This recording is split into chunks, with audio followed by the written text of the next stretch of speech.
Hello friends, welcome back to my channel. আজকের ভিডিওতে আমি আপনাদের সঙ্গে শেয়ার করব আমাদের প্রতিটা অঙ্গনওয়াড়ি কেন্দ্রের জন্য একটা খুবই গুরুত্বপূর্ণ অর্ডার এসেছে। সেই অর্ডারটি নিয়ে ডিটেলস শেয়ার করছি।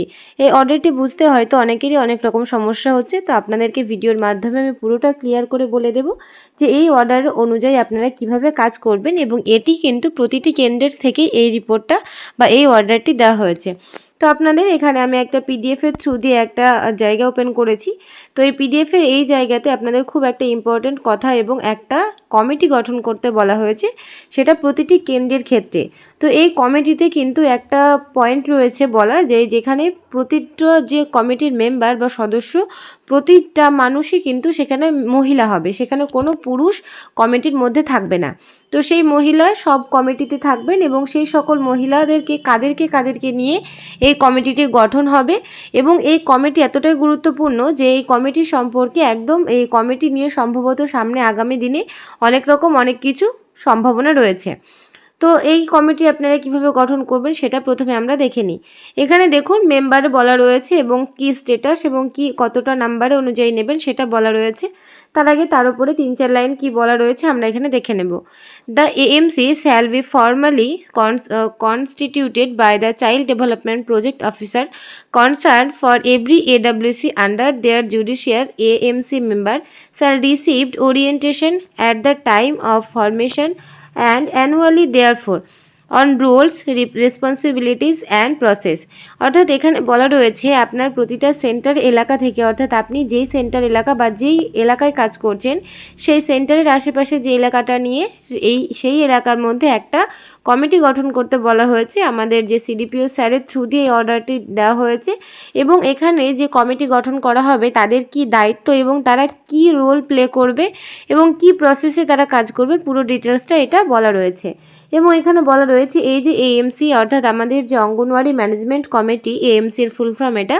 তো এই কমিটির প্রতিটা মেম্বার অবশ্যই ফিমেল হবে এবং এখানে বলে দেওয়া রয়েছে অ্যান্ড ওয়াল ওমেন কমিটি, অর্থাৎ পুরোটাই মহিলাদেরকে নিয়ে গঠিত হবে। তো এখানে বলা রয়েছে দেখুন যে সুপারভাইজার যিনি ফার্স্ট চেয়ারপারসন থাকবেন, তো এখানে একজন, এবং তারপর অঙ্গনওয়াড়ি ওয়ার্কার এখানে বলা রয়েছে মেম্বার কাম কনভেন্সার। তারপরে এখানে বলা রয়েছে 3 নম্বরে আশাকর্মী একজন, যেটা অবশ্যই সকলকে জায়গা থেকে মহিলাই হন। তারপরে এখানে বলা রয়েছে যে 3 থেকে 6 বছরের বাচ্চাদের যে কোনো মা, অর্থাৎ এখানে দুজন মায়ের কথা বলা রয়েছে যেটা 3 থেকে 6 বছরের। তো অবশ্যই আপনারা এই ক্ষেত্রে এমন মাদেরকে সিলেক্ট করবেন যারা হয়তো একটু মানে একটু ট্রেনিং নেওয়ার ক্ষেত্রে বা একটু হয়তো শিক্ষাগত যোগ্যতা বা পড়াশোনাটা একটু জানে, এরম দুজন মাকে আপনারা এখানে বেছে নেবেন। ইভেন যারা হয়তো একটু কথাবার্তা বলতে পারে এমন মাকেই বেছে নেবেন। 5 নম্বরে এখানে বলা রয়েছে, এখানে দুজন বলা রয়েছে। 5 নম্বরে যেটা বলা রয়েছে যে SHG, অর্থাৎ এখানে বলা হচ্ছে SHG বলতে যে আমাদের স্বয়ম্ভর গোষ্ঠী যেটা রয়েছে আপনারা জানেন প্রত্যেকের এলাকাতেই আশা করছি এটা রয়েছে, যে 10 জনের যে গোষ্ঠী যেটাকে বলা হয় সেই গোষ্ঠীর যে কোনো একটা মেম্বার এখানে নিতে হবে। তো সেটা ফিমেল হয়, এটা মানে অ্যাজ ইউজুয়াল যেমন হয়। এবং 6 নম্বরে যেটা বলা রয়েছে যে প্রাইমারি স্কুল টিচার, এটাও কিন্তু ফিমেল। কোনো সময় আপনারা মেল কোনো কমিটির সদস্য হিসেবে আপনারা নেবেন না। টোটাল এখানে কিন্তু যে আমাদের মেম্বারগুলো বলা রয়েছে সবগুলো এখানে ফিমেলের কথা বলা রয়েছে। তো এখানে মোটামুটি 7 জন, আপনারা এই যে টোটাল যে নাম্বারটা টোটাল করলে আপনারা 7 জন পাবেন। তো এটা নিয়ে কিন্তু নিউজ পেপারে দেওয়া হয়েছে। তো নিউজ পেপারের একটা অংশে যেটা বলা রয়েছে সেটা আপনাদেরকে একটু আমি এখানে দেখিয়ে দিই। তো এখানে দেখুন নিউজ পেপারের একটা অংশ আমি এখানে আপনাদের সঙ্গে তুলে ধরেছি। তো আমাদের দপ্তর থেকে যে ম্যানেজিং কমিটি, অর্থাৎ যেটা আমরা বললাম যে এএমসি অর্থাৎ অঙ্গনওয়াড়ি ম্যানেজিং কমিটি, তো এখানে বলা রয়েছে যে ডিটেলস এবার দেখুন যে এখানে কি করা হবে।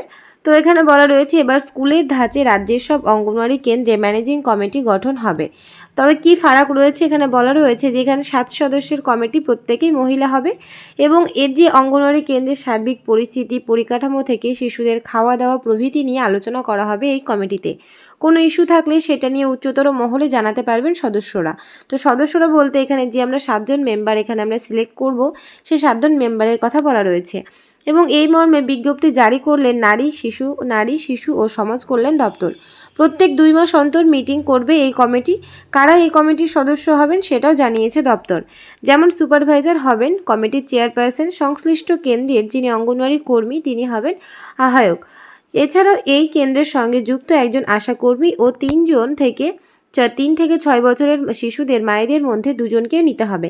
এক্ষেত্রে শিক্ষাগত যোগ্যতার ভিত্তিতে তাকে মনোনীত করতে হবে। পাশাপাশি স্থানীয় স্বয়ংভর গোষ্ঠী অথবা কোনো সক্রিয় স্বেচ্ছাসেবী সংস্থার একজনকে সদস্য হিসেবে কমিটিতে রাখা যেতে পারে। আরও বলা রয়েছে যে একজন প্রাথমিক স্কুলে শিক্ষিকাও থাকবেন। তো অর্থাৎ এখানে টোটালটাই যেটা বলা রয়েছে, যেটা আমি একটু আগে আপনাদের পিডিএফের থ্রু দিয়ে যেটা আলোচনা করলাম, যে 7 জন মেম্বার টোটালটাই কিন্তু এখানে যে মহিলা হবেন। এবং এখানে কি বলা রয়েছে এবং কি কি এখানে খতিয়ে দেখা হবে সেটা আপনাদের একটু দেখিয়ে নিন। এখানে দেখে নিতে পারেন যে এই কমিটিতে গঠনের উদ্দেশ্য নিয়ে দপ্তর জানিয়েছে 0 থেকে 6 বছর বয়সী শিশুদের অপুষ্টি নির্মূল করতে স্থানীয় গোষ্ঠীগুলিকে যুক্ত করা দরকার। কমিটি বৈঠকে এসব নিয়ে পর্যালোচনা করা হবে। অঙ্গনওয়াড়ি কেন্দ্রে সঠিক পরিষেবা প্রদান ও প্রারম্ভিক শিশু পরিচর্যার মানোন্নয়নে সহায়তা করতে সাহায্য করবে কমিটি। সঠিক খাদ্যাভ্যাস এবং মাতৃপুষ্টি বিষয়ে বাবা মা ও যত্নকারীদের শিক্ষিত করে তুলতে ভূমিকা নেবে তারা। অঙ্গনওয়াড়ি কেন্দ্রে আরও স্বচ্ছ ও দায়িত্বশীল করে তুলতে দায়িত্ব পালন করবেন কমিটির সদস্যরা। কমিটি গঠনের পর সদস্যের এক প্রস্তুত প্রশিক্ষণ দেওয়া হবে। অর্থাৎ আমরা এইটুকু দেখি এটুকু বুঝতে পারলাম, আপনারা যেই মহিলাদেরকে এখানে নেবেন তাদেরকে একটা ট্রেনিং দেওয়া হবে বা প্রশিক্ষণ দেওয়া হবে। কি সংক্রান্ত প্রশিক্ষণ সেই নিয়ে এখনও পর্যন্ত কোনো রকম কোনো আপডেট নেই, বা কি প্রশিক্ষণ দেওয়া হবে, কবে দেওয়া হবে এই সম্পর্কে কিন্তু কোনো রকম কিছু বলা হয়নি। আপাতত আমাদের যে অর্ডারটুকু এসেছে সেটা হলো কমিটি গঠন করার। তো কমিটি গঠন করার ক্ষেত্রে অবশ্যই আপনারা সতর্ক এবং সচেতনভাবে কমিটিটা গঠন করবেন, যাতে আপনি ভবিষ্যতে কোনো কাজ করতে গেলে সেই কমিটির সঙ্গে আলোচনা করে কাজটি করতে পারেন এবং যাতে কোনো রকম কোনো সমস্যা না হয় সেই দিকটা অবশ্যই আপনি মাথায় রাখবেন। এবং এমন কাউকে নেবেন সেই কমিটির সদস্যতে যাতে তারা অবশ্যই যে কোনো সিচুয়েশান হয়তো আপনার পাশে থাকবে, বা যে কোনো রকম সিচুয়েশান আপনারা ওনার সঙ্গে অবশ্যই আপনারা আলোচনা করতে সক্ষম হবেন। তো এখানে বলা রয়েছে যে 31শে আগস্টের মধ্যে কমিটি গঠন থেকে ট্রেনিং সবটাই শেষ করার নির্দেশ দিয়েছে দপ্তর। প্রতি 2 বছর অন্তর কমিটির সদস্যের বদল করা যেতে পারে। অর্থাৎ টোটালটা আশা করছি আপনাদেরকে বোঝাতে পেরেছি যে এই কমিটির কতটা গুরুত্ব এবং এই কমিটি আপনারা কিভাবে গঠন করবেন। তো আজকের ভিডিওতে আমি এইটুকুই শেয়ার করছি। আর যদি কোনো রকম কোনো প্রশ্ন বা জিজ্ঞাসা থাকে আপনাদের এই কমিটি গঠন নিয়ে, অবশ্যই কমেন্ট বক্সে কমেন্ট করবেন। তো ভিডিওটি যদি ভালো লাগে, এতক্ষণ যারা ধৈর্য সহকারে দেখছেন তাদের অসংখ্য ধন্যবাদ। সকলেই ভালো থাকবেন, সুস্থ থাকবেন। Thanks for watching.